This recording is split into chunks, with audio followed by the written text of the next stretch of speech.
Kung ibibigay sa'yo pag-ibig kong ito, kakaasa bang tinabibigo itong puso ko?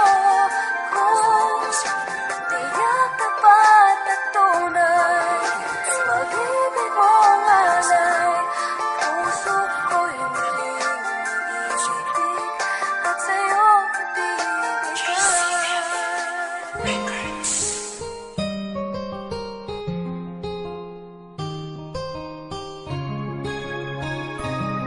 Flex Beats Productions.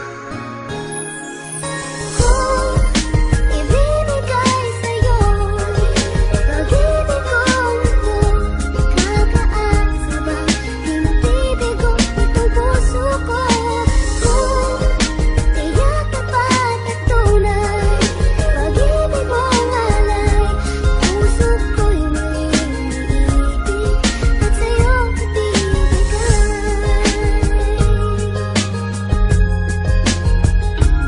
Siguro nga marahil ay may dahilan ba't nagtagpo ang mga puso natin na matagal nang walang kibo. Sana'y di muling mabigo kung sa'yo pagkakatiwala ang lahat sa akin at sa'kin ikaw na ang bahala. Ang tiwala ko sa'yo ko na ibibigay, basta ba makakaasa ako na walang humpay. Ang pagmamahal mo na kay tagal nang hinihintay at mapagbigyang hawakan ng maganda mong kamay. Sa kabila na lahat hindi ko inasahan na aabot sa ganito, na magkasabay nating ipinaglalaban at ang ating pinasukan na pinto ay hindi inakalang makulay na para maganda umagang may saya. Marami mang harang sa pagmamahal ang hindi inakalang di mapatumba, dahil alam mo namang sa'yo lang, ikaw lang ang palagi lamang para sa'kin. Lubos sa paggalang sa'yo, iya at ang pagmamahal ko di mo kayang hanapin sa iba, dahil ako lang ang tanging meron nun.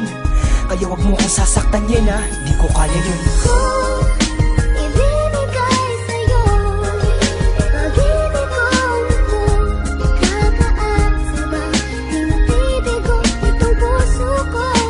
Kung tiyak tapat at tunay, pag-ibig mong alay, puso ko'y muling iibig at sa'yo ibibigay.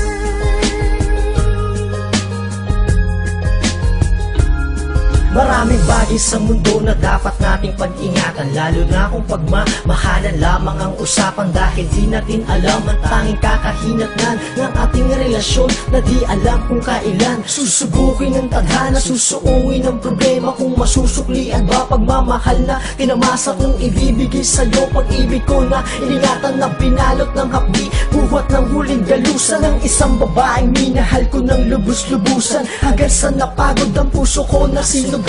Di ko pinagdududahan ang pagmamahal mo, lalo na pag binibigkas na mahal mo din ako. Ayoko namang mag-isip pa ng kung ano-ano, basta patunayan mo na mahal mo rin ako. Kung ibibigay sa'yo ang pag-ibig kong ito, makakaasa ba na wag saktan ng tulad ko?